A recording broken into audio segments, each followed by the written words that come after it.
Hello and welcome to Get a Shift On, podcast all about career change and career transition. Something slightly different this week. I want to talk a little bit about my journey.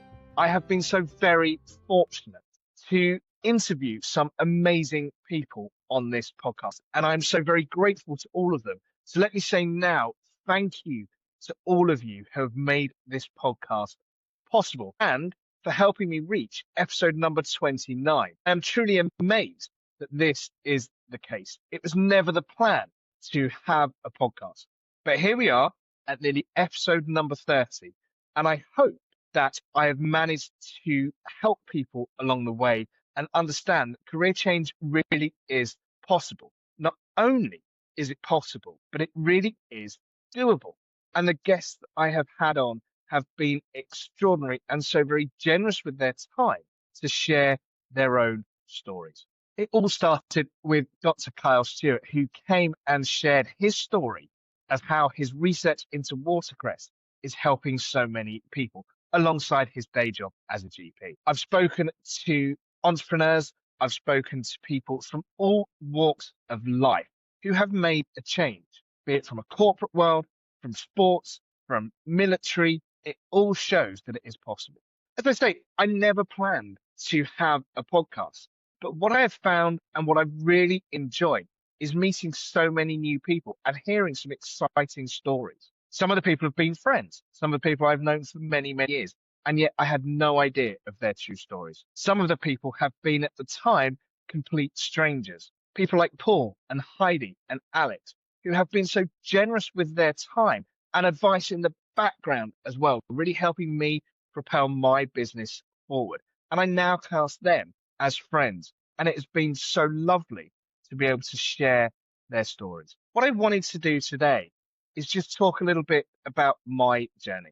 I am probably as amazed as anybody that I am sat here as an entrepreneur running my own business. It's not my first business. In fact, it's probably my third, if not my fourth, but it is not a path that I ever thought I would go down. From a very young age, about the age of 4, I remember telling people that I was going to be a doctor. I was going to save the world.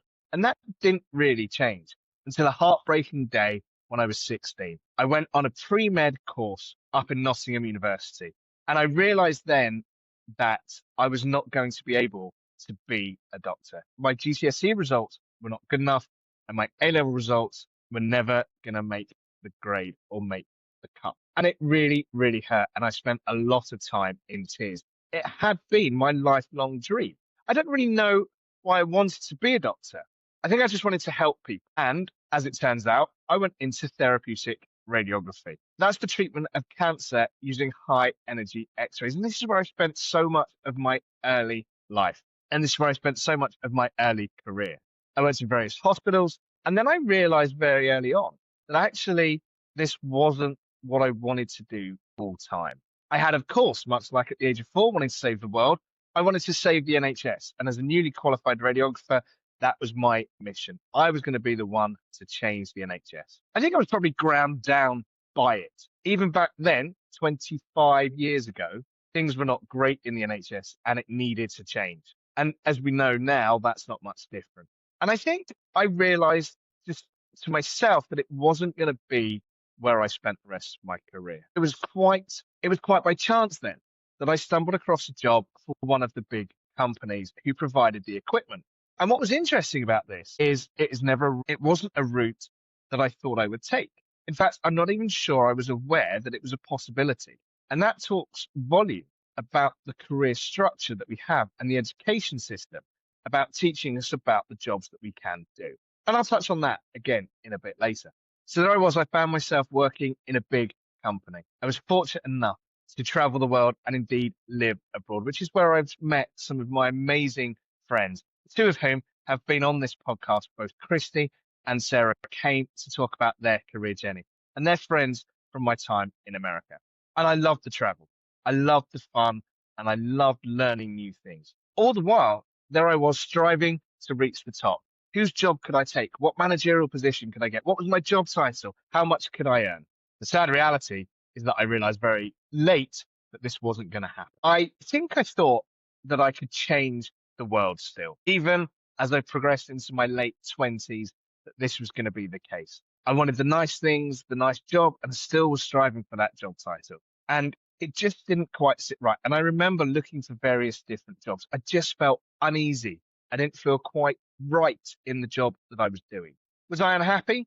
I don't know if I was unhappy, but I certainly wasn't comfortable in what I was doing.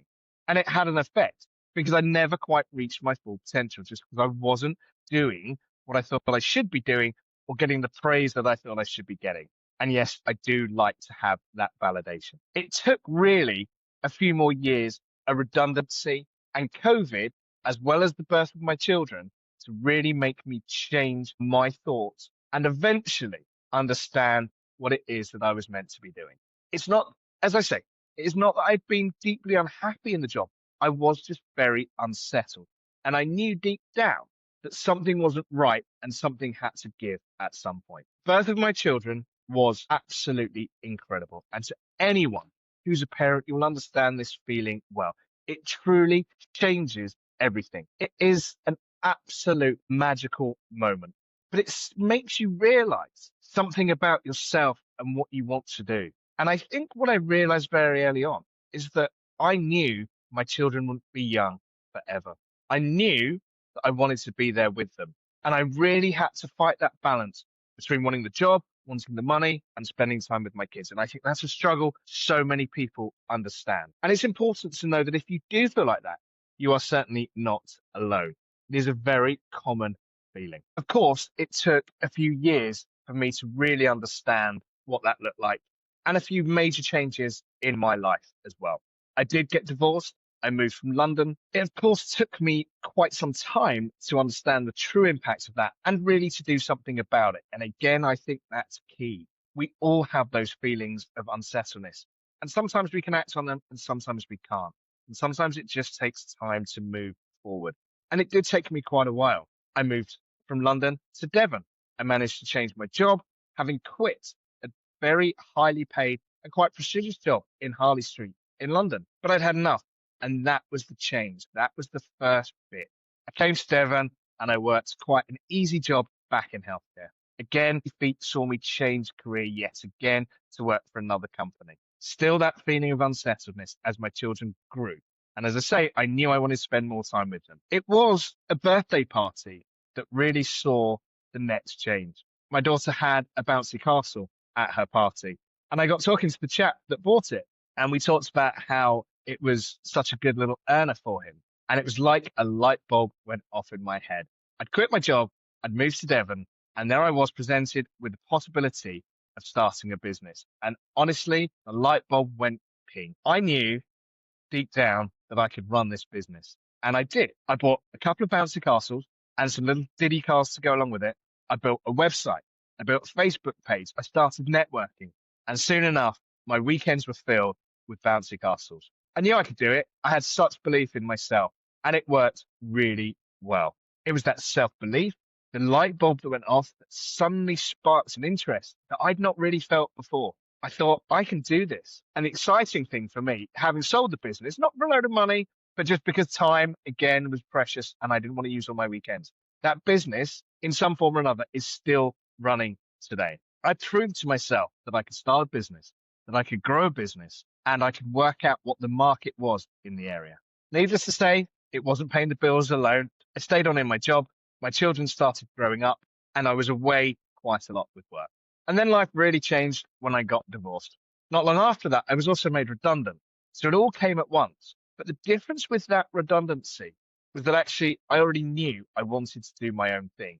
Thinking back to the bouncy castles, I knew I could make this work. And that entrepreneurial spark was there. I had never known about it. As a child, I really had no idea this is what I wanted to do. After that redundancy, I did actually take full-time employment again. And of course, it was really very well timed. That's when COVID hit. So I was very fortunate to be employed all the way through COVID. As we came out of COVID and lockdown started to unravel and let people out again, I started to feel that angst, that worry. I didn't want to go back to work. So I did again. I started a business and I quit my job. I probably quit too soon And I quit because my now wife broke her leg quite severely and we had to make a decision. And sometimes being forced into these things really does help. But we started a cleaning business. That cleaning business is still running today in one form or another. And it has been the catalyst for so much of my entrepreneurial journey. I have learned so much. I have built I've built a great network. I have made friends, and I understand so much more about business than I ever could have done.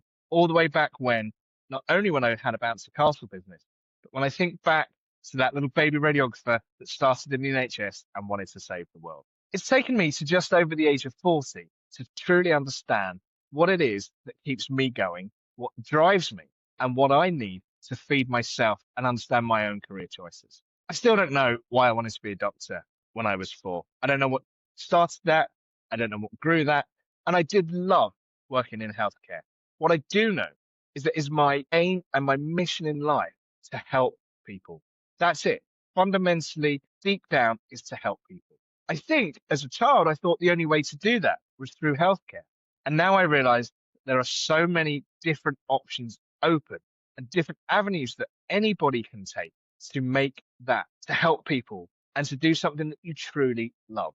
We are so fortunate that we live in a world where anything is possible. Not everybody has the gumption to actually be able to do something, and that's fine. Thank goodness. I look back and I understand that there are radiographers who work all of their working life, and that's fantastic. And the same with nurses and teachers.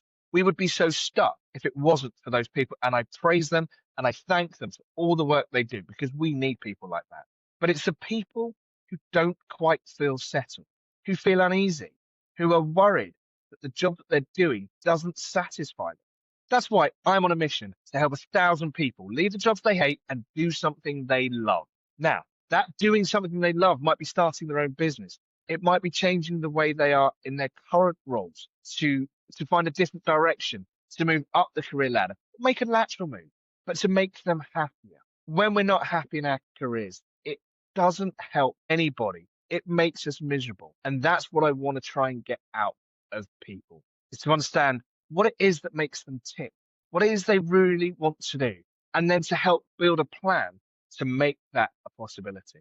When I speak to my clients, I love it because we'll be talking about what makes them stuck, what makes them feel so sad in their current roles. And then I ask them what it is that they want to do. And you suddenly see them light up and they share something with you that is so passionate. And it's that passion that I want to capture. Don't get me wrong. I understand how complicated it can be to leave a career, how tough it is to throw away a salary, a job title, something that we have worked so hard for. But if you've seen any of my podcast episodes before, what you'll know is that it is absolutely possible. And the people that I have interviewed prove that. Not only do they prove it, but none of them, not one of them, look back at the changes they've made and regret the decisions they've made. And that to me is truly enlightening. And I want to be able to pass that knowledge and understanding on to as many people as possible. In the second half of this Just Me episode, I want to just go through some of the questions that I get asked and that I see people worry about, because I hope to be able to give you the steps needed to make that career change and to make a future that is right for you. If you take nothing else from this podcast, take this. Don't wait for the right time. Don't wait for something to happen, because then it is often too late. If you are unhappy, if you are miserable and something doesn't quite feel right, make a change today. Even if it's just a small step, investigate what it is you want to do. Ask people what they do. Explore and understand and make connections with people in the field that you think you might want to work in. Honestly, we all say life is too short. We have all heard stories of people that have died too soon, not ready to go, and where things haven't worked out the way they want to. Don't let that be you. That is my absolute ask for you. Take nothing else from this podcast other than it's time to do something now if you are not happy. So let's have a quick look at some of the questions that I get asked the most. Let's start then with skills. One of the questions that I hear, or a variation of, is, I don't know how to do that. I don't have any other skills. I am just insert job title. I can guarantee that none of you are just anything. The skills that you have and the skills that you have to offer are multiple. Think back to when you were a child and think back to all the fun you had. What was it you liked doing? In my last episode, I spoke to Andrea, and she was an artist as a child. She loved it. She was creative, but her parents suppressed that in her. She is now 57 and using that art once again to help people through menopause and help understand themselves better. And isn't that lovely that she's been able to do that? Her career was very different. Now, she's learned skills throughout her career and had some ups and downs that will help her drive forward her business now. But it's never too late to have new skills. But you hold so many. Stop and think what it is you do on a day-to-day basis. I don't mean your job title. I mean, what is it that you can actually do? Think for a second about a school teacher. You have planning, you have management, you'll have some financial understanding as well. You have crowd control. We all know what it's like to try and crowd control those children. It must be crazy and so hard, but you are more than just a teacher. Nurses, you are more than just a nurse. It's so easy just to think you're there to care for patients. But actually, you've got time management. The chances are you're going to be fairly high up and you have people under you to manage. There are so many skills that we have to offer. So when I hear the question or the statement, I don't have any skills, I don't believe it. We all have skills. Think about what you used to do as a child. Did you have a childhood job? Was that what you really enjoyed? I often joke that working in a pub during my student years was the most exciting and most fascinating job that I'd ever had. It was like helping people in the hospital back then, but they were just drunk instead of poorly. So we've all had these experiences. Think about it and write down a few of the skills that you have. The next question then usually goes something like, well, I can't imagine myself doing anything else. This is all I know. Okay, well, use your imagination. What is it that you would like to do? Take away all the barriers, take away the money, take away the job, take away the kids, take away everything, strip it right back. What is it, if you had no barriers, that you can imagine yourself doing? Is it sitting on a beach, writing a story? Is it spending time with the kids? Is it running a pizza restaurant? It could be anything. We've all thought about what it could be like. Now, some of us may have read books by people like Grant Cardone or Gary Vee. They fly around on their private jets, so maybe that's what you want to do, and that's absolutely fine. There's other people, though, like John Lamerton, who I spoke to in an earlier podcast as well. And he sets out his lifestyle based on his business. He doesn't want a huge business. He doesn't want multi-million-pound corporations that span the globe. He has a very defined mission. So find the right people and imagine how you could fit into that sort of lifestyle. Write it down. Again, it's so much easier when you sit and you spend time thinking about this. In a year's time, do you want to be stuck where you are now, still complaining about the same people and the same job and the same drudgery day to day? Or do you want to be doing something else? That's what I mean by imagining the future. Write it down, have a go and see what you come up with. Okay, so here's probably one of the biggest ones I hear. I can't afford to do that. And it's certainly very hard to escape a job that pays so well and do something maybe on your own, to start a business, or maybe to start at the bottom of the tree again and do something completely different. It is hard and it can be certainly very scary. But what I would say to people who are looking at this is try and understand what the financial situation really is. So many of us live probably beyond our means in many ways. I enjoy nothing more than a good takeaway coffee, a meal deal from the local shop for lunch. But if I want to save money and I want to look further than where I am now, I stop. And that's the decisions you have to make. Now, that's a very simplistic way of looking at it. But if you really want to do something, if the nail is really that rusty, then you will make changes. Where can you cut your cloth? What I say about the affordability as well is look at time as well as actual money. You may be earning loads of money, but what are you doing with it?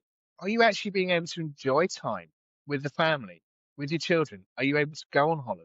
It's really hard to understand what a change in financial situation looks like when you have more freedom.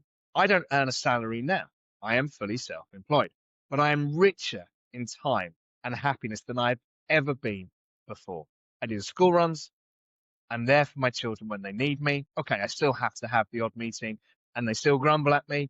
That's part and parcel of it, but I get to choose. I also don't worry about weekends because sometimes I have a Friday off and I work a Saturday. As long as it doesn't interfere with my family and the choices that I make, then I'm happy to do that. So when people say, I can't afford that, I understand it.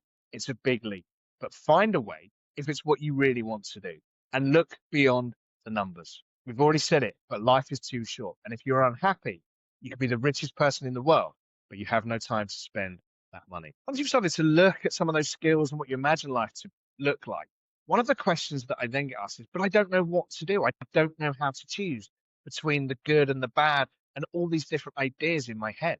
And again, that can be quite tricky. If you're looking to change or you're looking to sideline, then there's usually more than one option. If there is only one option, then you're very lucky, and that's great. It's a bit like when people are made redundant and they reach for as many jobs as they can because they need something. And I understand that. It's a need when you're thrown into a situation like redundancy. And I've been there. You need to find something. But actually, that scattergun approach doesn't really help. What you need to do is narrow it right down. So when people say, but I don't know which of the paths to choose, what's really helpful is to start with those that you definitely don't want to do. I sometimes feel that this can be a bit negative, but actually it really helps narrow it down. If you think about booking a holiday, think about all the places where you definitely don't want to go. And I'm sure there's a list. I'm not going to mention anywhere, but I'm sure there's some fairly obvious ones where we might not want to go. So it makes it choosing where we do want to go a little bit easier. And then you can choose, for example, sun or snow, cold or warm, an adventurous holiday, a leisurely holiday. Again, once we know what we want, it's much easier to choose. So start by looking at what it is you want to do. So start with a list of what you don't want, and then you can narrow down the list of what you do want. And be really specific and think back to some of the skills that we've already talked about. What is it that makes you happy? What skills are you happy using? What skills do you have? And how best can you use them? And what really makes you exciting? What gives you that passion?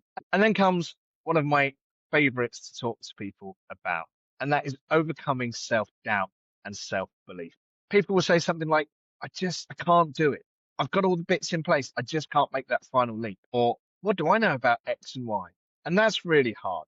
I remember when I was considering quitting my job up in London, and I thought, I can't do it. I was so miserable. I was having palpitations, I was crying on the way to work. And I couldn't find a way out. I knew what I wanted to do and I knew I had to get out, but I just couldn't overcome some of those hurdles. I wondered what people might say. How would I feel? My salary would change. My life would change as a whole. So I understand what it's like to overcome that. In the end, I just had to bite the bullet and I did it. And it's super hard, but we know deep down when something isn't right. So we have to learn to overcome those barriers. We often also then seek the opinion of those closest to us. And I've talked about this before on various podcasts and clips. Those people, as much as we love them, as well-meaning as they are, often project their own fears and worries onto us. Try and seek the thoughts from people who have done what you want to do. You wouldn't ask a doctor about the plumbing in your house. And yet that's what we're doing when we're asking our most dear and loved ones about what we should do. Now, that's different if, of course, they have their own business and you're looking to start a business. Have they ever changed career, or are they lifelong 9-to-5 corporate people? They will have a very different view on life and the way things work. So find someone who has made a change.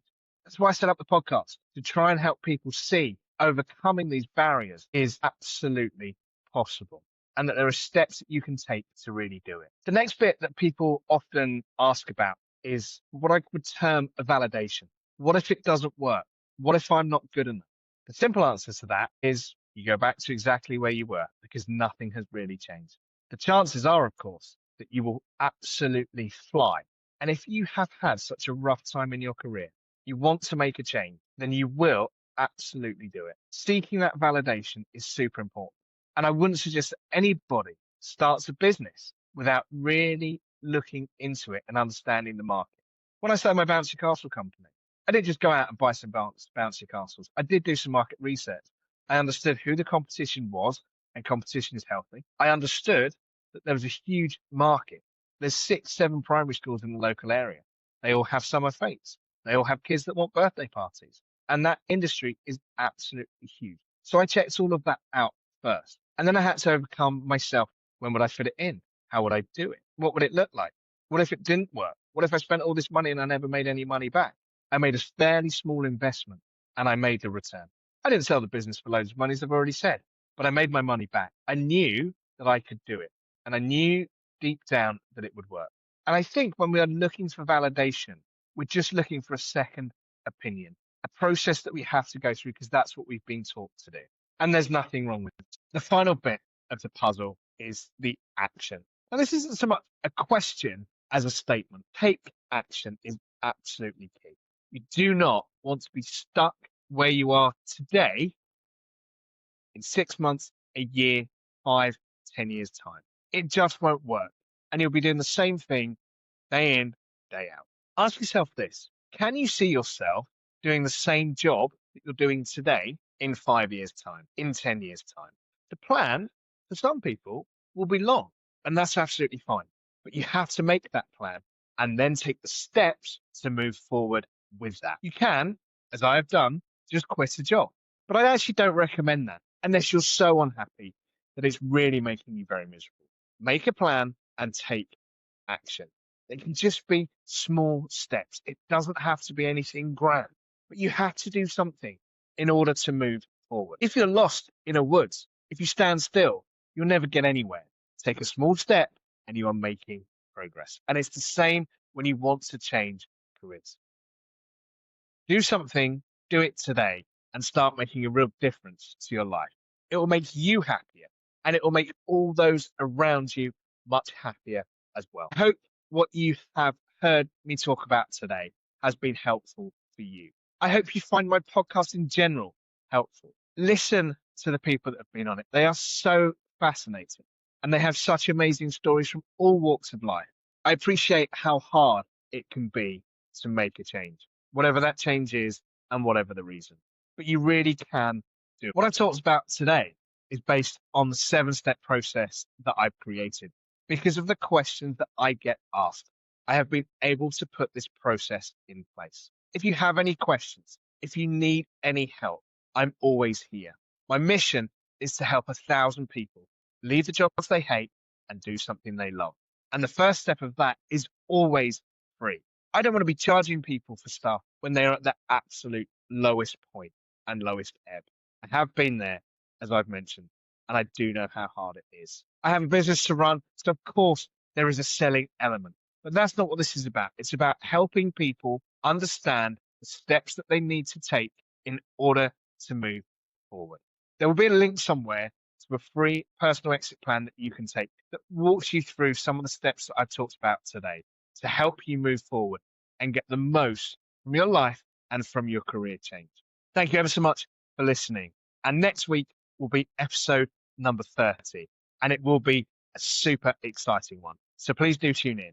Please do like, subscribe, and share my podcast to help as many people as possible. People like you who might be stuck in a career that just doesn't work any longer. Thank you so much for listening. Have an absolutely fantastic rest of your day. And remember, change really is possible.